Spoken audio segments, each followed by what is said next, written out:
Hi అండి, welcome back to Aswi cooks. ఈరోజు video వచ్చేసి చిక్కుడుగాయ కోడిగుడ్డు జున్ను కూర. ఈ కూర వినడానికి కొంచెం కొత్తగా ఉన్నా రుచి మాత్రం చాలా బాగుంటుంది. చిక్కుడుగాయలతో ఒకటే రకం కూర కాకుండా ఈసారి ఇలా ట్రై చేసి చూడండి, మీకు తప్పకుండా నచ్చుతుంది. ఈ కూర తయారీలోకి వెళ్ళిపోదామండి. ఈ కూర తయారీ కోసం ఇక్కడ నేను 1/2 కిలో చిక్కుడుగాయలను 4 కోడిగుడ్లను తీసుకున్నానండి. చిక్కుడుగాయలు తీసి కడిగి పక్కన పెట్టుకోవాలి. ఒక గిన్నెలోకి మనం తీసుకున్న కోడిగుడ్లను పగలగొట్టుకోవాలి. కంపల్సరీగా 4 కోడిగుడ్లు వేయాల్సిన అవసరం లేదండి. మీ ఇష్టాన్ని బట్టి 2-3 కోడిగుడ్లతోటైనా చేసుకోవచ్చు. ఇలా పగలగొట్టుకున్న కోడిగుడ్ల సన్నలో ఈ కోడిగుడ్లకు సరిపడా కారం, సరిపడా ఉప్పు వేసి ఒక స్పూన్తో బాగా గిలక్కొట్టుకోవాలి. ఈ ఉప్పు కారం అనేవి బాగా కలవాలండి. ఇలా కలిసిన తర్వాత ఈ మిశ్రమాన్ని మనం ఆవిరి పైన ఉడికించుకోవాలి. ఇప్పుడు వెడల్పుగా ఉన్న ఒక గిన్నెను తీసుకుని 2 గ్లాసుల వరకు నీళ్ళను వేసుకోండి. ఆ నీళ్లు వేసుకున్న గిన్నెలో మనం గిలక్కొట్టుకున్న కోడిగుడ్డు సొన గిన్నెను ఈ గిన్నెలో పెట్టుకుని పైన మూత పెట్టి మీడియం ఫ్లేమ్లో 10 నిమిషాల పాటు ఉడికించాలి. 10 నిమిషాల తర్వాత మూత తీసి చూస్తే కోడిగుడ్డు సొన ఈ విధంగా పైకి పొంగి ఇలా గట్టిపడి జున్నులా ఉడికి ఉంటుందండి. ఇప్పుడు స్టవ్ ఆఫ్ చేసుకుని సైడ్లు స్పూన్ సహాయంతో కొంచెం తీసుకుని ఇలా ప్లేట్లోకి బార్లించుకుంటే ఇలా జున్నులా వస్తుందండి. ఇప్పుడు దీన్ని మనం చిన్న చిన్న ముక్కలుగా కట్ చేసుకోవాలి. మనం పన్నీర్ని ఎలా కట్ చేస్తామో ఈ కోడిగుడ్డు జున్నును కూడా అదే విధంగా కట్ చేసుకోవాలండి. చూడండి, ముక్కలన్నీ ఈ విధంగా కట్ చేసుకున్నాను. ఇలా కట్ చేసుకున్న ముక్కల్ని మనం నూనెలో వేయించుకోవాలి. స్టవ్ పైన బాండీ పెట్టుకుని 2 గరిటెల నూనెను వేసుకోవాలి. ఈ నూనెలో చిటికెడు పసుపును కూడా వేసుకోండి.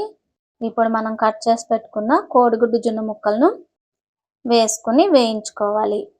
మొత్తం అన్నీ ఒకేసారి వేయకుండా 2 సార్లు కింద వేయించుకోండి. ఇవి కొంచెం కలర్ వచ్చేంత వరకు గరిటెతో కలుపుకుంటూ వేయించుకోవాలి. ఇలా వేయించుకున్న కోడిగుడ్డు ముక్కలను ఒక గిన్నెలోకి తీసుకుని పక్కన పెట్టుకోవాలి.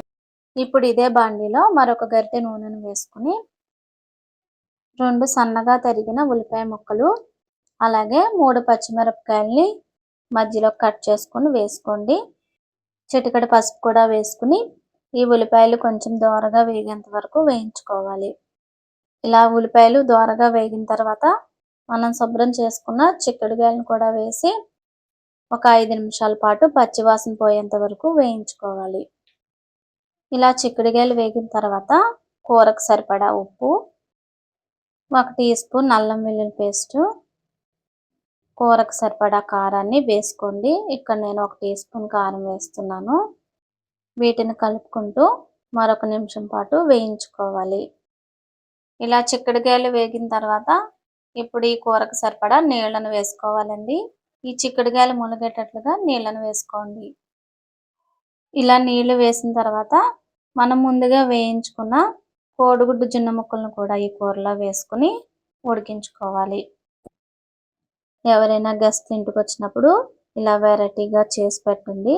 రైస్లోకైనా సరే, చపాతీలోకైనా సరే ఈ కూర చాలా రుచిగా ఉంటుంది. ఇప్పుడు దీనిపైన మూత పెట్టి మరి కాసేపు దగ్గర పడేంత వరకు ఉడికించుకోవాలి.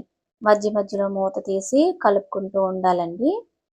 కూర అంతా దగ్గర పడేంత వరకు మీడియం ఫ్లేమ్లో ఉడికించుకోవాలి.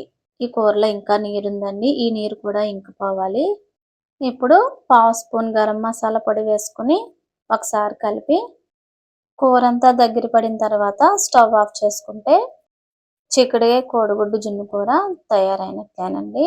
మన ఛానల్లో చిక్కుడుగాయ చికెన్ కర్రీ, చిక్కుడుగాయ ఫ్రై, చిక్కుడుగాయ టమాటా కూరని సింపుల్ పద్ధతిలో ఏ విధంగా తయారు చేయాలో వీడియోస్ ఉన్నాయి, చూడండి. ఈ వీడియో కనుక మీకు నచ్చినట్లయితే వీడియోకి లైక్ చేసి, షేర్ చేసి ఛానల్ని సబ్స్క్రైబ్ చేసుకోండి. Thank you for watching.